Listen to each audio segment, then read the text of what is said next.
Sir ಕಲಾವಿದ ಅಂದ ತಕ್ಷಣ ನಿಮ್ಗೆ ಏನು ಬರುತ್ತೆ ಸರ್? ಹ್ಞೂ ಅದೇ ಒಂದು ಕ್ಯಾಮ್ರಾ ಬರುತ್ತೆ, ಇಲ್ಲ ಒಂದು ಸ್ಟೇಜ್ ಬರುತ್ತೆ ಕರೆಕ್ಟ್. ಆಯಿತಾ? ಕ್ಯಾಮ್ರಾ ದೊಡ್ಡದ ಚಿಕ್ಕದ ನೀವು ಯೋಚನೆ ಮಾಡ್ತೀರಾ, ಅಥವಾ ನೀವು ಆಡಿಯನ್ಸ್ನ ಇಂಪ್ರೆಸ್ ಮಾಡೋಕ್ಕೆ ಯೋಚನೆ ಮಾಡ್ತೀರಾ? ನಾನು ಇಲ್ಲಿರೋದು ಆಡಿಯನ್ಸ್ನ ಎಂಟರ್ಟೈನ್ ಮಾಡೋಕ್ಕೆ. ಚಿಕ್ಕ ಕ್ಯಾಮ್ರಾ ದೊಡ್ಡ ಕ್ಯಾಮ್ರಾ ಅಥವಾ ಸ್ಟೇಜ್ ಅಂತ ನಾನು ಯೋಚನೆ ಮಾಡ್ತಾ ಕೂತ್ಕೊಂಡ್ರೆ, ನಾನು ಯಾವಾಗ ಪರ್ಫೆಕ್ಟಾಗಿ ನಾನು ಎಲ್ಲ ಕ್ಯಾರೆಕ್ಟ್ರಿಗೂ ಜೀವ ತುಂಬಕ್ಕೆ ಸಾಧ್ಯ? ನಾನು ಈ ಚಿಕ್ಕ ಕ್ಯಾಮ್ರಾ ಮುಂದೆ ನಾನು ಮಾತಾಡೋದಿಲ್ಲ, ನನಗೆ ದೊಡ್ಡ ಕ್ಯಾಮ್ರಾನೇ ಬೇಕು, ನನಗೆ ಇಷ್ಟೇ ಲೈಟ್ ಬೇಕು, ನನಗೆ ಹಿಂಗೇ ಇರಬೇಕು, ಅವಾಗಲೇ ನಾನು ಆ್ಯಕ್ಟ್ ಮಾಡೋದು. ಇಲ್ಲದಿದ್ರೂ ನೀವು ಆ್ಯಕ್ಟ್ ಮಾಡಲೇಬೇಕಲ್ಲ ಸರ್. ಆಯಿತು, ಇವತ್ತು ಯಾವುದೋ ಒಂದು ಒಳ್ಳೆ ನಿರ್ದೇಶಕರು ಬರ್ತಾರೆ, ಹೇಳ್ತಾರೆ ನಾವೆಲ್ಲ ಕಲಾವಿದರು ಸೇರಿ ಒಂದು ಒಳ್ಳೆ ಪ್ಲೇ ಮಾಡ್ತಾ ಇದ್ದೀವಿ, ಒಂದು ಸ್ಟೇಜಲ್ಲಿ ಪ್ಲೇ ಮಾಡ್ತಾ ಇದ್ದೀವಿ ಅಂತ. I will certainly do it sir, why not? Let it be English, let it be Hindi, let it be any other language, I will do it. It's a play, wonderful. You get live audience ಸಿಗ್ತಾರೆ, live reaction ಸಿಗುತ್ತೆ. ಹೊಡೆದ ಚಪ್ಪಲಿ ಹೊಡಿತಾರೆ, ಹೊಡೆಸ್ಕೊಳ್ಳೋಣ, it's a reaction ಅಲ್ವಾ? ಅಲ್ಲಿ ಪರದೆ ಹೊಡಿತಾರೆ, ಇಲ್ಲಿ ಅಟ್ಲೀಸ್ಟ್ ಎದುರುಗಡೆ ಹಾಂ, ನಿಮ್ಗೆ ಲೈವ್ ಸಿಕ್ಬಿಡ್ತಾವೆ ರಿಯಾಕ್ಷನ್. ಈಗ ನೀವು ಸೀಮಿತ ನಿಮ್ಮ ಇದರಲ್ಲೇ ನೀವು ಇರ್ತೀನಿ, ನನ್ನ ಕಂಫರ್ಟ್ ಝೋನಲ್ಲೇ ಇರ್ತೀನಿ. ನಾನು ಬರೀ ಬಿಗ್ ಸಿನಿಮಾ ಮಾಡ್ತೀನಿ, ಬೇಗ ಮಾಡ್ತೀನಿ. ಸರ್ ಬಿಗ್ ಮಾಡೋಕ್ಕಾಗತ್ತೆ? ಇಲ್ಲಿ ಬಿಗ್ ಅಂತ ಮಾಡೋಕ್ಕೆ ಹೋದವರೆಲ್ಲ ಈಗ ಕಾಣದೆ ಹೋಗ್ಬಿಟ್ರು ಸರ್. ಹೌದು, ಸ್ಮಾಲ್ ಏನೋ ಒಂದು ಸಣ್ಣ ಮಾಡೋಣ ಅನ್ಕೊಂಡು ಬಂದವ್ರು ಹೆಂಗೆ ಹೋಗ್ಬಿಟ್ರು ಸರ್. Very true. ಬೇಜಾನಾಗಿದೆ ಆ ಥರ. ಅದಕ್ಕೆ ಕಲಾವಿದರಿಗೆ ಯಾವತ್ತೂ ಒಂದು ಪ್ಲ್ಯಾಟ್ಫಾರ್ಮ್ ಬೇಕಷ್ಟೇ sir, to express what their character. Nana Patekar ಎಂಥ ಒಳ್ಳೆ ಆ್ಯಕ್ಟ್ರ್ ಸರ್. ಅವ್ರದ್ದೊಂದು ಇಂಟರ್ವ್ಯೂ ನೋಡ್ತಾ ಇದ್ದೆ, ಅವ್ರು ಇವತ್ತು ಇಷ್ಟಪಡ್ತಾರಂತೆ ನನಗೆ ಸಿನಿಮಾ ಮಾಡೋಕ್ಕಿಂತ I would love to go and act on the stage ಅಂತಾರೆ. Because I get reaction immediately. Theatre ಆದರೆ ಅವ್ನು ಎಲ್ಲ ರೆಕಾರ್ಡಿಂಗ್ ಡಬ್ಬಿಂಗ್ ಎಲ್ಲ ಮಾಡಿ ಅವ್ನು ಥಿಯೇಟ್ರ್ ತೊಗೊಂಬರೋಷ್ಟು ನಂಗೆ ಮರ್ತೇ ಹೋಗಿರುತ್ತೆ ಯಾವ ಸಿನಿಮಾ ಮಾಡಿದೆ ಅಲ್ವ? ಕರೆಕ್ಟ್. ಇವತ್ತೇ ಮುಗೀತಲ್ಲ ಸರ್. ನಿಮಗೆ ಈ ಶೋ ಆಗ್ತಿದ್ದಂಗೆ ನಿಮ್ಗೆ ಗೊತ್ತಾಗೋಯ್ತಲ್ಲ ಸರ್ ಏನಂತ. ಎಷ್ಟು ಟಿಕೆಟ್ಸ್ ಎಲ್ಲ ಇತ್ತು, ಎಷ್ಟು ಜನ ಬಂದಿದ್ರು, ಎಷ್ಟು ಜನ ನಿಮ್ಗೆ ವಿಷಲ್ ಹೊಡೋದ್ರು, ಎಷ್ಟು ಜನ ನಿಮ್ಮ ಚಪ್ಪಲಿ ಹೊಡೋದ್ರು, ಎಷ್ಟು ಜನ ಮೊಟ್ಟೆ ಹೊಡೋದು, ಟೊಮೆಟೊ ಹೊಡೋದು ಎಲ್ಲ ಗೊತ್ತಾಗೋಯ್ತಲ್ಲ ಸರ್. ಅಲ್ಲೇ ಹೊಡಿತಾರೆ. ಯಾವ ಕಮೆಂಟು ಬೇಕಾಗಿರಲ್ಲ ಸರ್. 3 ತಿಂಗಳಿಂದ 6 ತಿಂಗಳು ಸಿನಿಮಾ ಶೂಟಿಂಗ್ ಮಾಡ್ತೀರಾ, ಇನ್ನು 6 ತಿಂಗಳು ಪೋಸ್ಟ್ ಪ್ರೊಡಕ್ಷನ್ ಮಾಡ್ತೀರಾ ಸರ್, 1.5 ವರ್ಷಕ್ಕೆ ರಿಲೀಸ್ ಮಾಡ್ತೀರಾ ಸರ್. ನಂಗೆ ಅಷ್ಟರಲ್ಲಿ ಮರ್ತೇ ಹೋಗಿರುತ್ತೆ ಸರ್ ಆ ಸಿನಿಮಾ. ಅದಾದಮೇಲೆ 2ನೇ ವರ್ಷಕ್ಕೆ ಯಾವನೋ ಕಮೆಂಟ್ ಬರೀತಾನೆ. ಕಲಾವಿದನಿಗೆ ಈ ನೀಡ್ಸ್ ಟು ನೋ ನಾ ಮಾಡಿದ ಕ್ಯಾರೆಕ್ಟರ್ ಇಷ್ಟ ಆಯ್ತಾ ಇಲ್ವೋ. ಅದಕ್ಕೆ ಹೇಳೋದು ಏನಂದರೆ, don't be in a comfort zone. Actor be an actor ಅಷ್ಟೇ.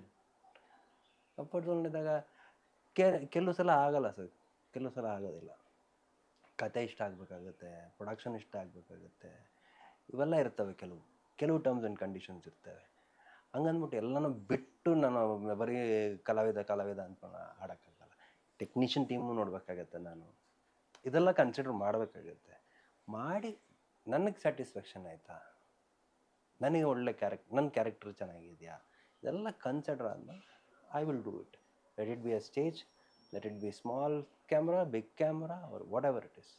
ಮೈ performance I will try to give my best ಅಷ್ಟೇ ಸರ್.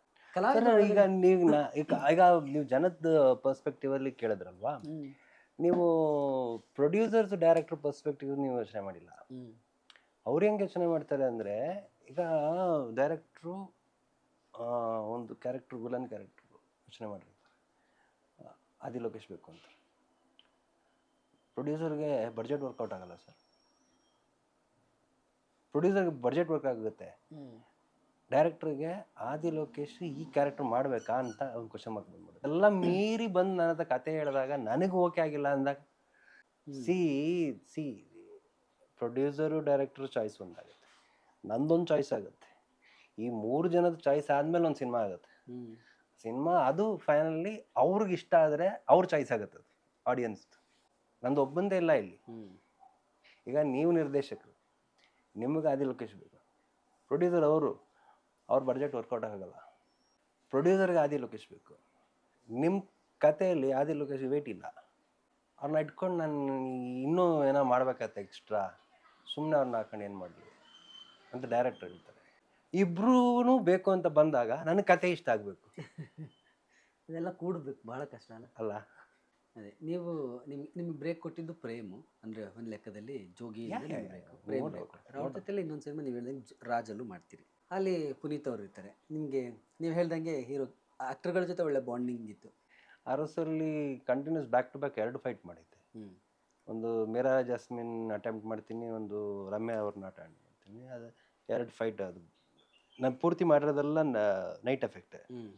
ಅದರದ್ದು ಯಾಕಂದರೆ ಡೇ ಎಲ್ಲ ಪೂಜಾರಿ ಮಾಡ್ತಿದ್ದಲ್ಲ. ಆ ಟೈಮಲ್ಲಿ 6 ಗಂಟೆ ಮೇಲೆ ಅರಸು ಡೇಟ್ ಕೊಡ್ತಾರೆ. ನನಗೆ ಐ ವಾಸ್ ವೆರಿ ಕಂಫರ್ಟಬಲ್. ಟಚ್ಚೇ ಆಗ್ತಾ ಇರಲಿಲ್ಲ ಫೈಟ್ ಮಾಡ್ಬೇಕಾದ್ರೆ. ನಾನು ಹೇಳುವೆ, you have to touch me. Touch ಮಾಡಲಿಲ್ಲ ಅಂದರೆ ಹೌ ವುಡ್ ಐ ರಿಯಾಕ್ಟ್? ಯಾರೋ ಪೋರಿ ಹಾಂ, ಯಾಕೆ ಮಾಡಲ್ಲ. ನೋ ನೋ ನೋ ನೋ ನಾನು ಮಾಡಲ್ಲ. ಒಂದು ಇನ್ಸಿಡೆಂಟ್ ಹೇಳ್ತೀನಿ. ಶೂಟಿಂಗ್ ಮಿನಾರ್ಮಾ ಮೇಲೆ ಯಾವುದೋ Mysuru lamps, I forgotten. Meera ಜಾಸ್ಮಿನ್ದು ಇರಬೇಕು ಫೈಟ್ ಅದು. ಅರಸುದೆ. Ram Lakshman fight master sir. ಇಬ್ಬರು ಬ್ಯಾಕಲ್ಲಿ ಇದ್ದೀವಿ. ಸೊ ಇವರು ಒಂದು ಜಂಪ್ ಹೊಡೆದು ಬ್ಯಾಕ್ ಕಿಕ್ ಹೊಡಿಬೇಕು ನನಗೆ. Leg punch. ಬ್ಯಾಕಲ್ಲಿ ಹಿಂಗೆ ಹೊಡೆದು ಹಿಂದಿಂದ ಪಂಚ್ ಹೊಡಿಬೇಕು. ಅಲ್ಲ, ಕಿಕ್ ಮಾಡಬೇಕು. ಅದೇ ನನ್ನ ಬೆನ್ನಿಗೆ ಬರುತ್ತದು ಕಿಕ್. ನನಗೆ ಅವ್ರು ಕಿಕ್ ಮಾಡಿದೆ ಗೊತ್ತಾಗ್ತಿಲ್ಲ. ನನ್ನ ರಿಯಾಕ್ಷನ್ನೇ ತೊಗೊತಾ ಇಲ್ಲ. ನಿಮಗೆ ಟಚ್ ಆಗ್ತಿಲ್ಲ. ಎಷ್ಟು ಟೇಕ್ ಆಗ್ತದೆ. ನಾನು ಟಚ್ ಮಾಡಿ ನಾನು ರಿಯಾಕ್ಟ್ ಕೊಡ್ತೀನಿ ಅಂತ ಹೇಳಿ ಅದಾಗ್ತಾನೆ ಇಲ್ಲ. ಕೊನೆಗೆ ಫೈಟ್ ಮಾಸ್ಟರ್ ಏನು ಮಾಡಿದ್ರು, 2 ತಟ್ಟೆ ಇಟ್ಕೊಂಡ್ರು ಸರ್. ಪುನೀತ್ ಅವ್ರು ನನ್ನ ಟಚ್ ಮಾಡೋ ಟೈಮಲ್ಲಿ ಹೊಡೆದ್ರು ಸರ್. ನಾನು ರಿಯಾಕ್ಷನ್ ತೊಗೊಂಡೆ ಸರ್. ಅದು ಯಾಕೆ ಅಂತ ಅವರು ಇಲ್ಲ, ಐ ವಾಸ್ ವೆರಿ ಪರ್ಟಿಕ್ಯುಲರ್. ಒಬ್ರಿಗೆ ಹರ್ಟ್ ಆಗಬಾರ್ದು. ಮಿಸ್ಟೇಕ್ ಅಲ್ಲಿ ಏನೋ ಒಂದು ಚೂರು ಹೆಚ್ಚು ಕಮ್ಮಿ ಆಗ್ಬಿಟ್ರೆ. ಆಮೇಲೆ ಮಾಸ್ಟರ್ ಹೇಳೋರು, is not a fighter, is an actor. No no no no no no no hurting. ಟಚ್ಚೇ ಮಾಡೋದು ಬೇಡ. ಧೂಪ ಹತ್ರ ಹಾಕಿ, ನೋ ಪ್ರಾಬ್ಲಮ್. ಯಾರು ಹೇಳೋರು? ಅಪ್ಪೋರೆ ಮಾಸ್ಟರ್ಗೆ ಹೇಳೋರು. ಫೈಟರ್ ಆದರೆ ಅವ್ರದ್ದು ಬೇರೆ ಎಕ್ಸ್ಪೀರಿಯನ್ಸ್. ಅಂದರೆ ಪೆಟ್ಟಾದರೆ ದೇ ವಿಲ್ ನೋ. ಅವ್ರು ಅದೆಲ್ಲ ಸೇಫ್ಟಿ ಮಾಡ್ತಾರೆ, ಅದೆಲ್ಲ ಮಾಡ್ತಾರೆ. ಬಟ್ ಏನು ಅಂದರೆ ಆರ್ಟಿಸ್ಟಾಗೇ ಇರಬೇಕು. ನೆಕ್ಸ್ಟ್ ಡೇ ಇನ್ನೊಂದು ಸಿನಿಮಾ ಇರುತ್ತೆ, ಬೇರೆ ಇರುತ್ತೆ. ಕರೆಕ್ಟ್, ಕಂಟಿನ್ಯೂಟಿ ಇರುತ್ತೆ. ಬೇರೆ ಏನಾದ್ರು ಹೋಗ್ಬೇಕು. ಅವರು ಏನೋ ಹೆಚ್ಚು ಕಮ್ಮಿ ಸುಮ್ಮನೆ ಕೈಗೆ ಹುಡುಕ್ಬಿಡ್ತು ಸರ್. ಏನು ಮಾಡ್ತೀರಾ? ಥಿಂಕಿಂಗ್ ನೋಡಿ, ಅಷ್ಟು ಈಸ್ ಟು ಥಿಂಕ್. ರಾಜು ಮಾಡ್ಬೇಕಾದ್ರೆ ಫುಲ್ಲು ಫಾಗ್ ಇದು ಸ್ಮೋಕ್ ಎಫೆಕ್ಟು. ಬೆಂಕಿಲಿ ಒಂದು ಫೈಟ್ ಇದೆ ಬೀಗರು ಊಟದ್ದು ಒಂದು. ಅಂದರೆ ಆ ಕಡೆ ಮುನಿ, ಈ ಕಡೆ ನಾನು ಅಟ್ಯಾಕ್ ಮಾಡಿ ಅದು ಇದು ಏನಂತಾರೆ, ಬೆಂಕಿ ಇದೆ ಏನಂತಾರೆ ಸರ್ ಅದು, ಅದರ ಫೈಟು. ಪಂಜಲ್ಲಿ ಫೈಟ್ ಆಗ್ತದೆ. ಅದರಲ್ಲೂ ಅಷ್ಟೇ 2 ಪ್ಯಾಡ್ ಹಾಕ್ಸಿದ್ದಾರೆ ಹಿಂದೆ. ಅದು ಒಂಥರ ಈ ಬ್ಯಾಕ್ ಹೊಡಿಬೇಕು. ಪಂಜಲ್ಲಿ ಏನಿಲ್ಲ ಬಟ್ ಫೈರ್ ಇದೆ. ಅದು ಕಿಡಿಯಾರುತ್ತೆ. ಬಟ್ ಪೆಟ್ಟು ಬೆಂಕಿ ಟಚ್ ಆಗುತ್ತೆ. ನಿಮ್ಮ ಬಾಡಿಗೆ ಟಚ್ ಆಗುತ್ತೆ, ನಿಮಗೆ ನೋವಾಗಲ್ಲ. ಜೊತೆಗೆ ಪ್ಯಾಡ್ ಬೇರೆ ಇದೆ, ಆಗಲ್ಲ. ಆ ಬೆಂಕಿ ಕಿಡಿತದೆ.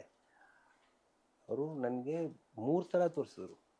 ಏನೇ ಆಗೋಗ್ಲಿ ಮುಖ ಮಾತ್ರ ತೆಗಿಬಿಡ ಕೈನ, ಬಗ್ಬಿಡು ಅಷ್ಟೇ. ನಂಗೆ ಬೆನ್ನು ಕೊಡು ಸಾಕು ಅಷ್ಟೇ. ಇಷ್ಟು ದಿವಸ ಮಾಡಿದ್ವಿ ಸರ್, 12 ದಿವಸ. ಹೆಂಗಿದೆ ಮೂಮೆಂಟ್? ಸಾಲಿಡ್ ಆಗಿ ಡ್ಯಾನಿ ಮಾಸ್ಟ್ರು. ಆಮೇಲೆ ಪ್ರೇಮ್ ಲೆಂತಿ ಒಂದು ಬಿಟ್ಟರೆ ಒಂದು ಫುಲ್ ಲೆಂತ್ ಬಿಟ್ಟದು ಹಿಂಗೆ ಹೋಗುತ್ತೆ ಶಾರ್ಟ್ಸ್ಗಳು. ಆ ಇಂಟರ್ವಲ್ ಪಾಯಿಂಟ್ ಎಂಥ ಪಾಯಿಂಟ್ ಸರ್ ಅದು. 3 ಜನ ಆಚೆ ಬರ್ತೀವಿ, ರಪ್ಪಂತ. ಅಪ್ಪು ಅವ್ರು ಸೆಂಟ್ರಿಗೆ ಬರ್ತಾರೆ, ನಾವಿಬ್ಬರು ಆ ಕಡೆ ಹಿಂಗೆ ಹೋಗ್ತೀವಿ. ಹಿಂಗೆ ಇಟ್ಟಿದ್ದಾರೆ ಶಾರ್ಟ್. ಕಿಟಪದಕ್ಕೆ ಕ್ಯಾಮ್ರಾಮ್ಯಾನ್ ಏನು ಇಟ್ಟಿದ್ರು ಫ್ರೇಮಲ್ಲಿ ಅಂದರೆ, ಆ 3 ಜನ ಆಚೆ ಬಂದರೆ 2 ರಾಕ್ಷಸರ ಮಧ್ಯೆ ಪಾಪ ಮಗು ಬಂದಂಗೆ ಬರೋದು. ಅದೇ ನೆಕ್ಸ್ಟ್ ದ ಪವರ್ ಅಂತ ಮಾಡಿದ್ವಿ. ನಾನು ಆವಾಗ ಬಿಗ್ ಬಾಸ್ ಹೋಗ್ಬೇಕಾಯ್ತು. ಕರೆಕ್ಟ್, ನನ್ನ ಡೇಟ್ ಇರಲಿಲ್ಲ. ಸೊ ಹಂಗೆ ಹಿಂಗೆ ಏನೋ ಹೇಳ್ತಾ ಇದ್ದೆ ಮಾದೇಶ್ ಅವ್ರಿಗೆ, ಇಲ್ಲ ಆಗಲ್ಲ, ನನಗೆ ಡೇಟ್ ಇಲ್ಲ, ಎಲ್ಲಿ ಹೋಗ್ತಾ ಇದ್ದೀನಿ ಅಂತಲೂ ಹೇಳಂಗಿಲ್ಲ. Correct, because we have signed an agreement ಎಲ್ಲ ಇರುತ್ತೆ. ಎಲ್ಲಿ ಹೋಗ್ತಿದ್ವಿ ಅಂತ ಹೇಳಂಗಿಲ್ಲ, ಡಿಸ್ಕ್ಲೋಸ್ ಮಾಡೋಂಗಿಲ್ಲ. ಇದೆಲ್ಲ ಕಂಡೀಷನಲ್ಲಿದ್ದಾಗ ಐ ಕನ್ವಿನ್ಸ್ಡ್. ಸೊ ನನಗೆ ಅದೇ ಟೈಮಲ್ಲಿ ಬೆಳ್ಳಿ ಮಾಡ್ತಾಯಿದ್ದೆ. ಶಿವಣ್ಣನೂ ಪಾಪ ಹೆಲ್ಪ್ ಮಾಡಿದ್ರು, ಪುನೀತ್ ಅವರು ಹೆಲ್ಪ್ ಮಾಡಿದ್ರು. They reworked on the dates. Rework ಮಾಡಿ ನನಗೋಸ್ಕರ ಮಾಡಿಕೊಟ್ಬಿಟ್ಟು ಕಳಿಸ್ಕೊಟ್ರು. ಏನು ಹೇಳಿದ್ರಿ ನೀವು? ಗಾಂಧಿಗಿರಿ ನಾನು ಹೇಳಿಲ್ಲ, ಬಟ್ ಇಂಡೈರೆಕ್ಟಾಗಿ ಹೇಳಿದೆ, I am going somewhere where I can disclose. ಹಂಗೆ ಹೇಳಿದ್ರಿ. ಲೈಕ್ ಅಂದರೆ ಏನೋ ಸುಸೈಡ್ ಮಾಡ್ಕೊಳ್ಳೋ ಲೆವೆಲ್ ಥರ ಲೈಕ್ ಅಂತ I'll be but you people will be seeing me but ನಾನು ಹೇಳ್ಕೊಳಕ್ಕಾಗಲ್ಲ ಈಗ ಸದ್ಯಕ್ಕೆ. ಆಮೇಲೆ ನಿಮಗೆ ಗೊತ್ತಾಗುತ್ತೆ ಎಲ್ಲಿದ್ದೀನಿ ಅಂತ. That in was there. ಅವ್ರಿಗೆ ಗೊತ್ತಾಗುತ್ತೆ. ಸೊ ಪಾಪ ಎಲ್ಲ ವಾಪಸ್ ಮಾಡಿಕೊಂಡು ಡೇಟ್ಸ್ಗಳನ್ನ ಅಡ್ಜಸ್ಟ್ ಮಾಡಿ ಗೂಳಿಹಟ್ಟಿ ಓಕೆ ಗೂಳಿಹಟ್ಟಿ ಅವರು ಅಷ್ಟೇ ಹಿಂಗೆ ನಾನು ಟ್ರಾವೆಲ್ ಮಾಡಿರೋದು ಇದು ಹೊಸಪೇಟೆ, ಸಂಡೂರಲ್ಲಿ ಇದು ಪವರು, ಇದರಲ್ಲಿ ಮೇಲ್ಕೋಟೆಯಲ್ಲಿ ಗೂಳಿಹಟ್ಟಿ, ಬೆಳ್ಳಿ ಬಂದ್ಬಿಟ್ಟು ವೈಟ್ಫೀಲ್ಡು ಮತ್ತು ಆ ಕಡೆ. ಶಟ್ಲ್ ಹಿಂಗೆ ಟ್ರಾವ್ಲಿಂಗ್ ಹೆಂಗೆ ಮಾಡಿದ್ದೀನಿ ಅಂದರೆ ಮುಗಿಸ್ಕೊಟ್ಬಿಟ್ಟೆ ಹೋಗ್ಬೇಕು ನಾನು. ಬೆಳ್ಳಿ ನಾನು ಡಬ್ ಮಾಡೋಕ್ಕಾಗಲಿಲ್ಲ ಬಿಕಾಸ್ ನಾವು ಹೊರಡೆ ಇದ್ದೆ ಅವಾಗ. ಲೆಟ್ರ್ ಬಂತು, ಆಮೇಲೆ ನೋ ಅಬ್ಜೆಕ್ಷನ್ ಲೆಟ್ರ್ ಬರ್ಕೊಟ್ಟೆ. ಅವರಿಬ್ಬರು ಡೇಟ್ ಮಾಡಿಕೊಟ್ಟಿಲ್ಲ ಅಂತಿದ್ರೆ ತುಂಬ ಕಷ್ಟ ಆಗ್ಬಿಟ್ಟಿರೋದು. ಇನ್ನೂ ಹೆಚ್ಚಾಗಿ ಚಾನಲ್ನ ಫಾಲೋ ಮಾಡಿ ಕರೆಕ್ಟಾಗಿರೋ ಒರಿಜಿನಲ್ ಆಗಿರೋ ನ್ಯೂಸ್ ಅಂದರೆ ಇದರಲ್ಲೇ ಸಿಗೋದು ನಿಮಗೆ.